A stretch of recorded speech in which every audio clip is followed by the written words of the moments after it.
आज से 3 दिवसीय बस्तर पंडुम की शुरुआत हो गई है। 5 अप्रैल तक बस्तर पंडुम का आयोजन किया जाएगा। कवि कुमार विश्वास बस्तर के राम की प्रस्तुति देंगे। समापन में कई पद्मश्री से सम्मानित कलाकार भी शामिल होंगे। तो वहीं 5 अप्रैल को केंद्रीय गृह मंत्री अमित शाह भी इसमें शिरकत करते नजर आएंगे। तो देखिए, बड़ी खबर है छत्तीसगढ़ के बस्तर जिले से, जहां पर आज से 3 दिवसीय बस्तर पंडुम की शुरुआत हो रही है। 5 अप्रैल तक बस्तर पंडुम का आयोजन किया जाना है और आज यानी कि पहले दिन कवि कुमार विश्वास बस्तर के राम की प्रस्तुति देते नजर आएंगे। तो वहीं समापन समारोह में कई पद्मश्री से सम्मानित कलाकार भी शामिल होने वाले हैं। तो 5 अप्रैल को केंद्रीय गृह मंत्री अमित शाह भी बस्तर पहुंचेंगे और बस्तर पंडुम के समापन कार्यक्रम में शामिल होते नजर आएंगे। तो देखिए, बहुत बड़ा ये कार्यक्रम है, बहुत सारी तैयारियां यहां पर की गई हैं। हमारे सहयोगी संजय ठाकुर लाइव जुड़ गए, सीधा उनका रुख करेंगे। संजय, तस्वीरें दिखाएगा, बताइएगा कि बस्तर पंडुम को लेकर क्या खास तैयारी है वहां पर और किस तरह से इस कार्यक्रम का आयोजन किया जा रहा है। बिल्कुल, देखिए प्रतिक्रिया, बस्तर पंडुम एक बहुत ही महत्वपूर्ण कार्यक्रम होने वाला है बस्तर के लिहाज से, क्योंकि नक्सलियों के खिलाफ लड़ाई जो है वो अपने अंतिम दौर में पहुंच गई है। ऐसे में जब केंद्रीय गृह मंत्री अमित शाह बस्तर पहुंचेंगे तो यहाँ इसके पीछे 2 उद्देश्य होगा उनका। पहला ये कि बस्तर की छवि को बदलना।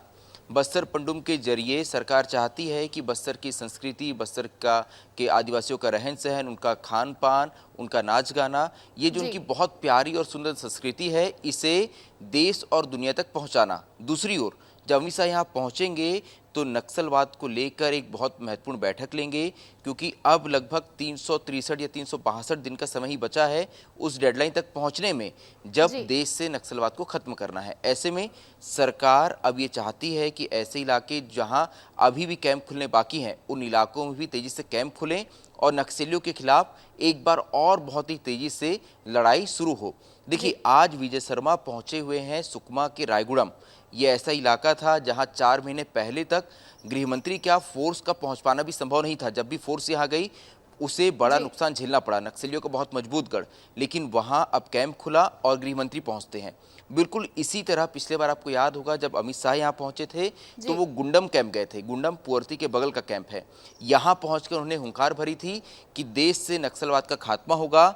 अपने जवानों के मन में विश्वास डाला था कि सरकार आपके साथ खड़ी है इस सबसे बड़ी लड़ाई में।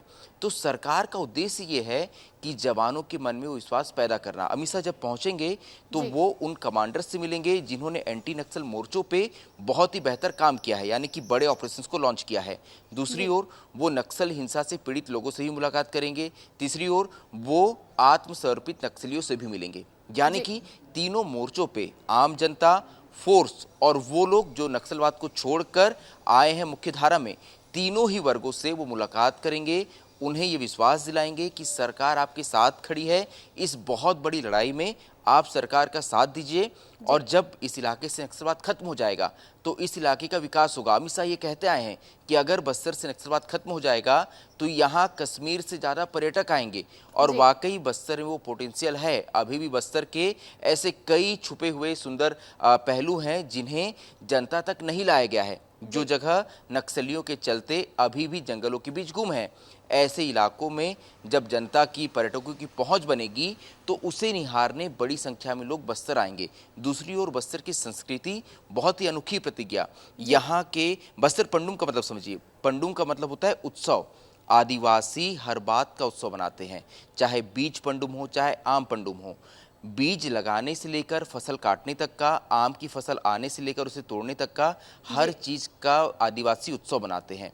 और उनके इसी उत्सव रूपी जिंदगी को दुनिया के सामने दिखाने के लिए इस बस्तर पंडुम देखिए संजय, बस्तर बहुत ही खूबसूरत जगह है और बस्तर बदल रहा है, विकास की रफ्तार भर रहा है। वो इससे साफ जाहिर है कि बस्तर में बस्तर पंडुम का आयोजन किया जा रहा है। 3 दिवसीय कार्यक्रम और इसमें खुद केंद्रीय गृह मंत्री अमित शाह भी शामिल होने वाले हैं। बहुत बहुत शुक्रिया संजय तमाम अपडेट के लिए।